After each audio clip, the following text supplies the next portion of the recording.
Thank you. We'll begin now with Mr. Rogers for 5 minutes. Mr. Chair, Ranking Member Jayapal, and members of the subcommittee, thank you for the invitation to testify. I've been an attorney since 2009, and a significant part of my practice for years has been immigration law and border security.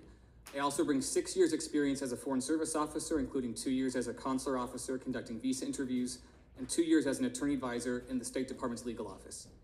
TPS was supposed to be a limited humanitarian program for foreign nationals facing armed conflict, natural disaster, or extraordinary emergencies. But that humanitarian intent has been twisted into permanent amnesty. The program fails every measure of its original purpose. It is not temporary. Somalia has held TPS since 1991, longer than some sitting members of Congress have been alive. It is not protective. TPS recipients remain decades after the triggering events fade. It is not humanitarian. The evidence shows economic motivations dominate amongst beneficiaries, with TPS serving as cover for economic migration. It is not limited. Entire countries receive blanket designations despite localized crises. It is not lawfully administered. Congress explicitly barred judicial review of TPS determinations, yet courts intervene repeatedly to block lawful terminations. And it is not fiscally responsible. TPS recipients, like illegal aliens generally, are predominantly low-skilled and impose net costs on taxpayers. Now let me unpack some of those points a little more. First, TPS is a backdoor amnesty mechanism. TPS country designations can only last up to 18 months, after which DHS must decide to extend or terminate. But DHS has invented, with no statutory basis, a practice of redesignation, whereby it extends eligibility to allow aliens who entered after the original crisis. For Somalia, the cutoff moved from 1991 to 2012, granting amnesty to 21 years' worth of illegal entrants. Haiti's cutoff extended from 2010 to 2023.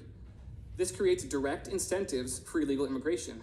After Venezuela received TPS in 2021 and was redesignated in 2023, encounters of Venezuelan nationals topped 300,000 each in fiscal years 2023 and 2024. Since Haiti's 2021 redesignation, CBP encountered roughly 500,000 Haitians illegally crossing our borders. Each redesignation signals that illegal entry will be eventually rewarded.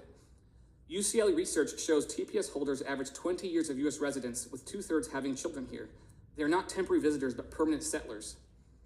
Second, TPS designations are pretextual and overbroad. TPS requires that aliens cannot safely return to their home country because of war, natural disaster, or extraordinary and temporary conditions. Yet at the same time, the State Department has continued to issue temporary visas to citizens of TPS countries. That's incoherent. Non-immigrant visa applicants must prove intent to return home. If conditions truly prevent safe return, how can consular officers credibly issue visas? Either conditions are not uniformly dangerous, undermining TPS's rationale, or State Department consular officers are illegally issuing visas. Designations are also geographically overbroad. El Salvador received TPS for localized earthquakes, yet the designation covered all Salvadorans.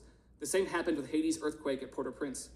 The statute permits designating part of a foreign state, but DHS never uses that authority, resulting in blanket coverage far exceeding humanitarian need. Third, judges have usurped executive authority. Congress was clear. The statute specifically says there is no judicial review, that's a quote, no judicial review of the Secretary's TPS designations or terminations. Yet, courts have repeatedly blocked Trump administration TPS terminations, including for Haiti, Honduras, Nepal, Nicaragua, and Venezuela, demanding extraordinary justification and scrutinizing terminations far more strictly than extensions. This one-way ratchet means that TPS only grows, never contracts. Fourth, TPS imposes net fiscal costs. TPS recipients, like illegal immigrants generally, are predominantly low-skilled. Research shows the average illegal immigrant creates a lifetime net fiscal drain of $87,000 to $110,000 per person, even accounting for taxes paid. With 1.3 million TPS recipients, that represents $113 to $143 billion in total net costs. In conclusion, TPS functions, TPS functions as permanent amnesty that undermines the rule of law, burdens taxpayers, and signals worldwide that illegal entry pays.